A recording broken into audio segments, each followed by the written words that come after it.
મુસાફરોને લાઇનમાંથી મળશે છુટકારો। દૂર ખાઈ રહ્યા છે ટિકિટ વેન્ડિંગ મશીનો। વડોદરા રેલવે સ્ટેશન એટલે વેસ્ટર્ન રેલવેનું સતત વ્યસ્ત રહેતું સ્ટેશન। એક વર્ષ અગાઉ વડોદરા સહિત વેસ્ટર્ન રેલવેના કુલ 8 સ્ટેશન પર કોઈન ટિકિંગ વેન્ડિંગ મશીનો મૂકવામાં આવ્યા હતા। આ મશીનો મૂકવા પાછળનો હેતુ મુસાફરોને ટિકિટની લાઇનમાંથી છુટકારો આપવાનો હતો। જો કે છેલ્લા 3 મહિનાથી વડોદરા સહિત વિવિધ રેલવે સ્ટેશનો પર 30 થી વધુ ટિકિટ વેન્ડિંગ મશીનો ધૂળ ખાઈ રહ્યા છે। મશીનો બંધ હોવાને કારણે રેલવેના મુસાફરોમાં ફરિયાદો ઉઠી છે।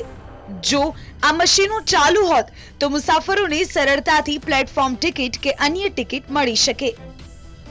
માર્ચ મહિને થતું નથી। પબ્લિકે હેરાનગતિ કરવાનું ન્યૂઝને પબ્લિકને હેરાનગતિ કરવાથી પબ્લિક પોતે ગાડીની અંદર ગીચોની અંદર કેટલાક પબ્લિક પીઠ પકડીને અંદર થાય છે। કોઈન ટિકિટ વેન્ડિંગ મશીનો બંધ હાલતમાં હોવાની સ્થિતિ રેલવેના અધિકારીઓ પણ કબૂલી રહ્યા છે। આ મશીનો મેન્ટેનન્સ અને ટેકનિકલ ખરાબીના કારણે બંધ પડી રહ્યા હોવાનું અધિકારીઓ જણાવી રહ્યા છે। તેઓ પણ માની રહ્યા છે કે આ મશીનો અપડેટ કરવામાં ન આવ્યા હોવાને કારણે આ સ્થિતિ સર્જાય છે। પરંતુ આ મશીનોની અવેજીમાં ટૂંક સમયમાં રેલવે વિભાગ ઓટોમેટિક વેન્ડિંગ મશીન ગોઠવશે, જેના માટે જે તે કંપનીને ઓર્ડર પણ આપી દેવામાં આવ્યો હોવાનું અધિકારી જણાવી રહ્યા છે। मुंबई में हाल में ही जो सबर्बन स्टेशन हैं उसमें तो पहले से ही लगी हुई थी और जो अभी नॉन सबर्बन जो स्टेशन हैं उनमें अभी आ गई है। अभी हम लोगों ने क्या है कि वहाँ डिमांड करी, करीब 36 मशीनों की हम लोगों ने डिमांड करी है। तो वो ATVM मशीन के नाम से जानी जाएगी। वो बेटर अपग्रेडेड और बेटर उसकी वो फैसिलिटी की है। TV9 गुजराती ने YouTube चैनल ने सब्सक्राइब करो અને બેલ બટન જરૂરથી દબાવો જેથી દરેક વિડિયોના નોટિફિકેશન તમને મળતા રહે।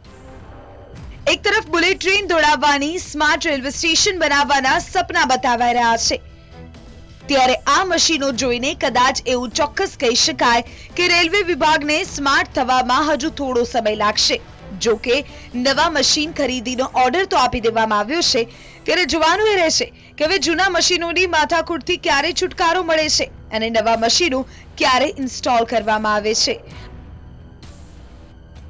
વેસ્ટર્ન રેલવે દ્વારા રેલવેના મુસાફરોની સરળતા માટે તમામ રેલવે સ્ટેશન ઉપર ટિકિટ વેન્ડિંગ મશીન મૂકવામાં આવ્યા હતા।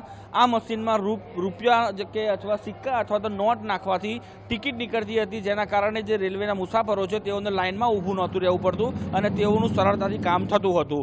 એક તરફ રેલવે સ્ટેશનોને સ્માર્ટ બનાવવાની વાતો થઈ રહી છે, ત્યાં બીજી તરફ જે કેશલેસને અગ્રિમતા આપતા આ જે મશીનો છે આ મશીનો બંધ હાલતમાં છે, જેનો સીધો જેને તકલીફ છે એ રેલવેના મુસાફરોને પડી રહી છે। આ મશીન જો ચાલુ થાય તો રેલવે મુસાફરોને લાઇનમાંથી છુટકારો મળે અને તેઓનું કામ સરળતાથી થાય। હવે રેલવે પ્રશાસન આ દિશામાં શું કરશે તે સૌથી મોટો સવાલ છે। કેમેરામેન મનીષ ઠાકર સાથે અમિત પટેલ, TV9 વડોદરા। TV9 ગુજરાતીની YouTube ચેનલને સબસ્ક્રાઇબ કરો અને બેલ બટન જરૂરથી દબાવો જેથી દરેક વિડિયોના નોટિફિકેશન તમને મળતા રહે।